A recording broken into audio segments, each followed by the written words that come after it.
No charges for Wilson. Arson and rioting erupt in Ferguson, along with a picture showing some of the chaos that followed the announcement.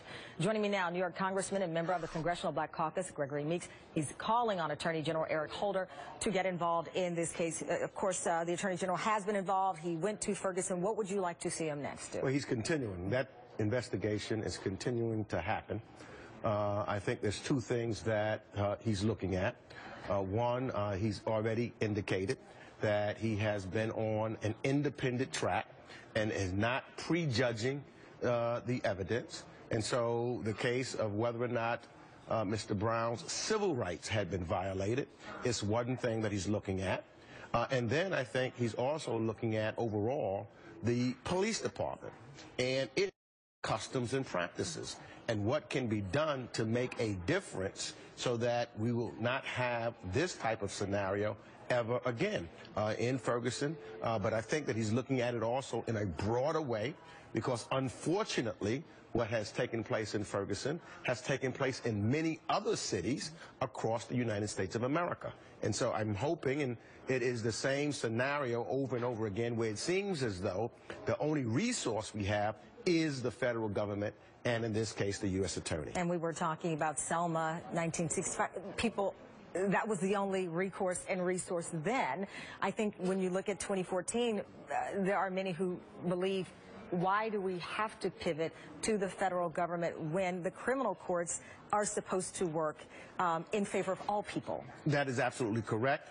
I think that the other thing that we can do is, and here's where it does involve citizen participation and getting folks involved, is electing district attorneys that really represent the people, as opposed to be the people's person. And in this case, this district attorney clearly did not want an indictment, did not believe there was an indictment. What makes you say that with certainty? Well, because I'm a former prosecutor.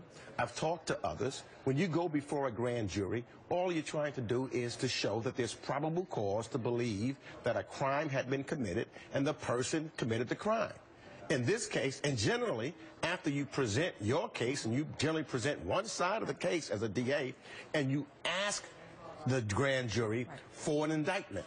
That did not happen in this case, and when I listened to what he said last night, it was clear he said he doesn't believe that there should have been an indictment. What I'm curious about is the Congressional Black Caucus released a statement. The Ferguson Grand Jury's decision not to indict Officer Wilson in the death of Michael Brown is a miscarriage of justice. It is a slap in the face to Americans why to continue to hope and believe that justice will prevail.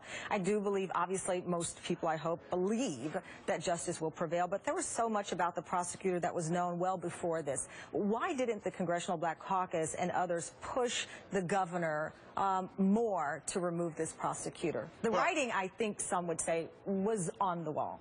Well, I think that the process that took place, the Congressional Black Caucus, and I know that Congressman Cleaver and Congressman Clay, who have been on the case and who have been talking to the governor as well as to the Attorney General, has been on the case pushing. And we've been pushing and nudging and wanting justice to be had here. And again, as I say, so it appears as though the only way that it's going to be had is by the federal government. But we urge that the individuals who really want to make a difference in the Brown cases, so that Mr. Brown has not died for nothing, is to get involved and elected a DA that really is a true representative of the people. And quickly, we're out of time, but I do want to ask you about the Brown family's request, and they're now focused on having police armed not just with weapons, but with cameras on their bodies, body cameras, in a way to even out the situation, so there's not a he said, she said. If there's a camera in the car, that's changed greatly in the way some of these cases are prosecuted. If there's a camera on a body, perhaps that we won't have another Michael Brown situation. Where do you stand on that? In this day of technology, we need to move forward. Here in the city of New York, our public advocate, Letitia James, has been a big proponent for that, and we've been moving forward. So, and this is the largest police department in the country. Absolutely. So we think that's a good thing.